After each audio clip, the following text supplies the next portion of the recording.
Good evening. My name is Audra McCowan, and I am in the Masters of Science program at Arkansas State University. I will be presenting on autism spectrum disorder, but specifically focusing on Pecs, a nonverbal communication program. Let's get started. So what is Pecs? The Picture Exchange Communication System is an augmentative and alternative communication program. So what do we know about it? Well, we know that Pecs was developed by Dr. Andy Bundy and Lori Frost. It was designed in 1984, and it was designed specifically to assist nonverbal individuals with acquiring social communication skills.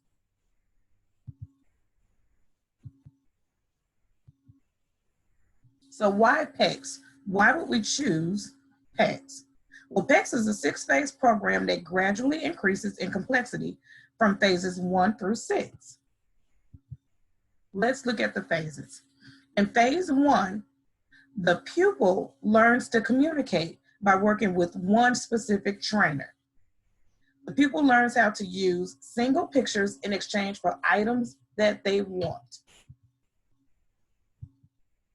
In phase 2, which is called the distance and persistence phase, the pupil is still working with that same trainer and still using single pictures. However, the purpose of this phase is to generalize the use of the pictures across places, with different peoples, and distances. In phase 3, which is called the picture discrimination phase, the pupil then learns how to use 2 or more pictures to communicate. They start with a communication booklet. The booklet is made in such a way that the pictures are Velcro to the book for easy removal.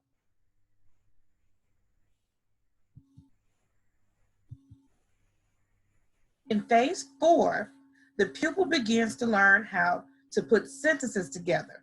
This is why phase 4 is called sentence structure. They construct simple sentences, and the sentences go on a Velcro string. They use one picture that says, I want, as the beginning, and then they use other pictures to explain what they need. Phase 5 is considered or called the responsive requesting. So in this phase, the pupil begins to answer questions. They start with a picture that says, what do you want? The learner puts the picture down, and then the pupil then looks through the book and selects what they want in conjunction with pictures for their needs. Phase 6. Phase 6 is the final phase. This one is called commenting. So this is where they use sentence starters. So the pupil learns how to use sentence starters and answer questions. So for instance, there may be a picture that says, what do you see? And then they pick other pictures to answer what they see. What do you hear? What is it? They also learn how to use the pictures in reverse, where they're not necessarily answering questions, but they are expressing what they need. So it starts with I see, I hear, I feel, and then they finish with pictures of the things that they see, hear, feel, and possibly want.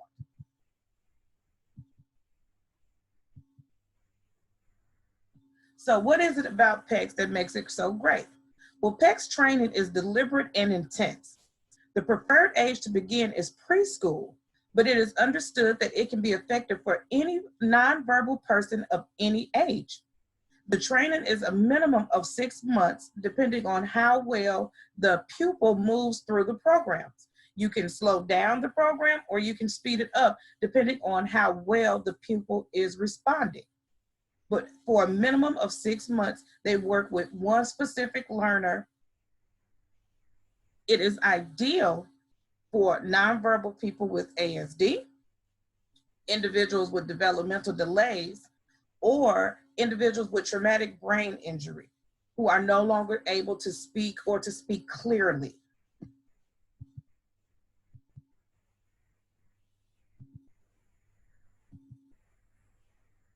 So what are the practical implications of PECS?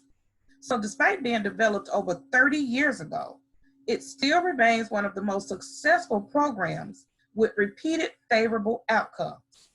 So suggestions to rival PECS has been, for instance, Speak All and an iPad SGD. These programs are alternative augmented programs too, but they're using technology to give the students a voice. These programs were done in a particular study along with PECS. And in the two separate studies with the iPads versus PECS, PECS still produced better results than both iPad programs for students. And it was stated in the results that PECS, although it was older and low tech, PECS was still an easier program to use and more effective.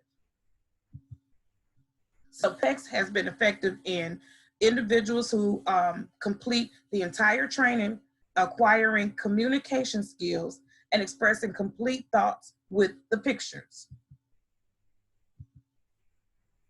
Studies have also shown that individuals gain some vocal or simple verbal utterances. So although these nonverbal individuals may never be able to complete whole sentences, they do learn some simple words, one word, or sounds that they can use to communicate. Along with better communication, it was found that when the communication was increased, there were decreases in negative and unwanted behaviors.